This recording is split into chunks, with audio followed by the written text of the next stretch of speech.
All right, folks, ready for a deep dive. Today, we're tackling a topic that's always a hot button issue, and we know it's one that's super relevant for our UPSC aspirants.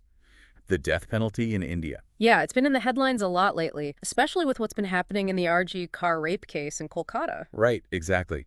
That's We're actually one of the cases we'll be looking at today. using it to kind of springboard into a broader discussion of the death penalty in India, And specifically, we're going to try to unpack this whole rarest of rare thing. which, as you know, if you're prepping for UPSC, is a pretty crucial concept. Pops up in both mains and prelims. So anyone listening who's got those exams on the horizon, definitely pay close attention. You might just pick up a nugget or two that'll come in handy. We'll be drawing on some recent reporting from Indian Express and News 18 to get into the nitty-gritty. So to give everyone a little background, the RG car case involves the rape and murder of a doctor.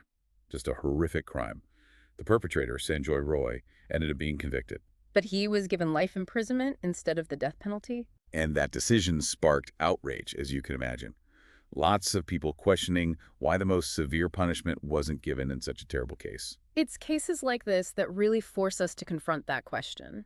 When, if ever, is the death penalty actually justified? Right, it's a heavy question. And in India, it's not just a matter of opinion or emotion. There's an actual legal doctrine, that rarest of rare principle that's supposed to guide these decisions. Exactly. And to understand where that principle came from, we need to go back a few decades, to 1980 to be precise. That's when the Supreme Court heard the landmark case of Batan Singh v. State of Punjab. This is where it all began, right? Pretty much. The court upheld the death penalty as constitutional, but they made it clear that it should only be used in the most exceptional cases, hence the rarest of rare. The problem is, they didn't actually define what that means. So how are courts supposed to figure out what qualifies as rarest of rare? Seems pretty subjective. Yeah, there's a lot of room for interpretation, which, as you can imagine, has caused some issues over the years. The way they generally approach it is by weighing what they call aggravating and mitigating circumstances. Okay, like a scale. Yeah, exactly. On one side, you've got the factors that make the crime more horrific, pushing towards the death penalty. And on the other, you have factors about the offender that might lead a judge to give a less severe punishment. Okay, I'm starting to see how tricky this gets. Yeah. Can you give us some examples of these aggravating and mitigating circumstances? Sure. So on the aggravating side, think about a murder that was planned out in advance, like really meticulously planned, maybe stalking, maybe even laying a trap for the victim, or if the crime was especially cruel, like involving torture or something like that. So it's not just murder, it's the specific details that make it worse in the eyes of the law. Right. Another thing that often comes up is whether the victim was someone in a position of authority, like a police officer or a judge. Because killing someone who represents the law is seen as more serious. Yeah, the idea is that it undermines the whole justice system. So those kinds of things tend to push toward rarest of rare. Okay, I get that. What about the other side, the mitigating factors? Well, imagine you have a really young offender, someone barely an adult who maybe committed a crime under extreme pressure or during some kind of mental breakdown, or someone with a history of severe abuse or mental illness. So even if the crime is terrible, there might be things about the person or their situation that the court takes into account. Yeah, it's about acknowledging that people are complicated. And even in the face of really awful actions, there might be reasons to believe they can change or that their actions were influenced by things outside their control. It's like looking at the whole picture, not just the crime in isolation. Right. It's this balancing act between the severity of the crime and the individual circumstances of the offender that makes the whole rarest of rare doctrine so messy, so open to debate. Especially when you consider the emotional weight of these cases. I imagine that plays a role too. Oh, absolutely. And that's something that has led to a lot of inconsistency in how the rarest of rare doctrine has actually been applied. And that's something that's super important for UPSC aspirants to be aware of. So it's not just knowing the definition, it's understanding how this balancing act plays out in practice and how those interpretations can change over time. Exactly. And you can really see that when you look at the role of the offender's age in these cases. Okay, age, I would think that's pretty straightforward. Younger offender, more potential for change, right?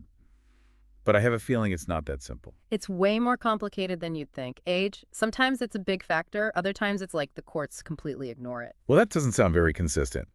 How does that impact how this rarest of rare thing gets applied? It makes it really hard to predict what's going to happen in a given case. Like, the Law Commission even pointed this out. Oh, really? Yeah, back in 2015, in their 262nd report, they were basically like, hey, courts are all over the place when it comes to age and death penalty cases. So someone studying for the UPSC, they can't just assume a young offender is automatically going to get leniency. Nope, no guarantees. Yeah.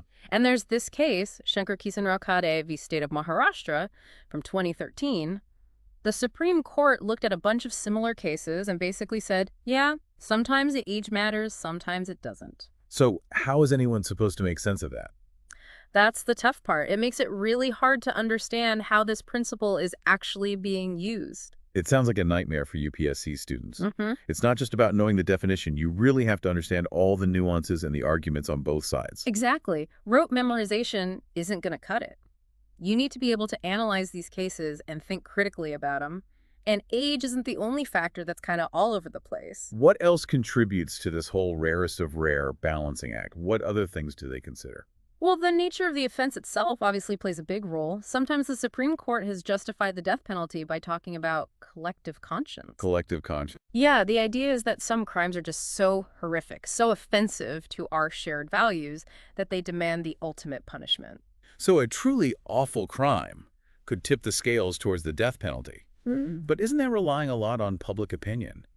And how do you even measure collective conscience? It seems kind of vague. It is super vague, and legal scholars have been arguing about it forever. There's this case from 1983, Machi Singh v. State of Punjab. That's a good example. The crime was absolutely brutal, and the court basically said it shook the very foundation of society. I see. So because it was so shocking, it warranted the death penalty. Right. But some people argue that this whole collective conscience thing focuses too much on the crime itself and not enough on the individual's potential for change. Oh, that's interesting. So even if a crime is really bad, you still have to consider whether the person could rehabilitate. Exactly. And that brings us to another really crucial factor, especially for UPSC purposes, the possibility of reform. Okay, I'm all ears. You know that 1980 Batran Singh case that we keep talking about, the one that established the rarest of rare standard? Well, it also put a big responsibility on the government. What do you mean? They have to prove, beyond a reasonable doubt, that the offender is beyond redemption, that there's absolutely no chance of rehabilitation. So you can't just say, this person did a terrible thing, they deserve to die. You have to show that they're incapable of change. Exactly. And later cases have reinforced this idea. Like in Santosh Barrier v. State of Maharashtra in 2009, the court really emphasized the need for objective evidence to back up the claim that someone can't be reformed. It can't just be based on assumptions or gut feelings. So it's this constant back and forth, the crime versus the individual's potential. But it also seems like the way this information is presented in court, the process itself, must be super important. You're so right. The procedural aspects of death penalty cases are another layer of complexity that UPSC aspirants need to understand. It's not just about the law itself, it's about how it's applied in practice. Okay, let's get into the weeds on that. What are some of the key things to know about the procedural side of things? It seems obvious, right, that rushing through something this serious can't be fair. But there are some really specific problems with doing it all in one day. Yeah, like what? What are the actual consequences of that? Well, one of the big issues is that it basically creates this disadvantage for the person who's been convicted. Yeah, so? Think about it. All the evidence about the crime, all those aggravating factors, that's already been laid out during the trial.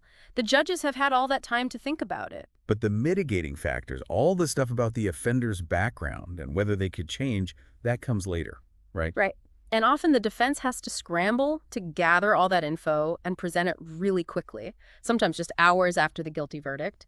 So you end up with this imbalance where the prosecution has had all this time to build their case, and the defense is trying to paint a full picture of the individual on a super tight deadline. It's like they're coming to a debate with one side having a stack of books and the other side having a napkin with some notes scribbled on it. Exactly. And the Supreme Court has actually said they're worried about this exact problem. Really? Yeah. They've pointed out that it can lead to the aggravating factors being given more weight just because they've been more thoroughly examined. It's not about intentional bias or anything. It's just about how our brains process information. So it's not just time. It's about making sure both sides have a fair shot at presenting their case. That's it. And remember, this isn't some abstract legal theory. We're talking about people's lives. That's why those uniform guidelines the court is working on are so important. They could really help make things more fair and make sure everyone facing a death sentence gets a proper chance to make their case. It's kind of crazy to think that something as big as the death penalty could hinge on how much time someone has to present information. It is, and it shows how important those procedural safeguards are. For UPSC folks, understanding those nuances and the debates around them is crucial. Definitely. It's not just about memorizing the law. It's about understanding how it works in practice. And knowing that the law is always changing, always evolving, being able to analyze those changes and see their implications, that's the key to really mastering this stuff. It makes you think about that RG Carr case again. Yeah. Wonder if the sentencing process really gave Sanjoy Roy's defense a fair chance to present all the mitigating factors. That's a question a lot of people are asking. But the bigger takeaway, especially for UPSC prep, is that cases like this show just how much responsibility judges have in these life or death situations. Yeah, they're dealing with a doctrine that's super complex and open to interpretation, all while the public is watching and everyone has strong opinions. It's a huge burden, and it reminds us that even though the law tries to be objective, it's ultimately humans who are interpreting and applying it. It brings us right back to that central question. How do we balance the need for justice with the idea that people can change? How do we make sure the punishment fits not just the crime, but the individual? Big questions, right? And India's still figuring it out, just like a lot of other countries. It's a question that goes way beyond law books. It gets into philosophy, ethics, what it means to be human. That's what makes it so fascinating. This whole dive into the rarest of rare doctrine has really shown us that it's not just a simple rule. It's this constantly evolving area of law with tons of nuance and debate and incredibly high stakes. And for everyone listening, especially our UPSC friends, hopefully this deep dive has given you a more solid understanding of this whole issue. This is the kind of analysis that will really impress those examiners, going beyond just memorizing facts and showing that you can really think critically about the law. Exactly. Showing that you understand not just what the law says, but why it says it and how it plays out in the real world. If you enjoyed this deep dive, don't forget to like, subscribe, and tell your friends all about it. And tune in next time for another deep dive into a topic that matters. Until then, keep those brains working, and thanks for joining us on the Deep Dive.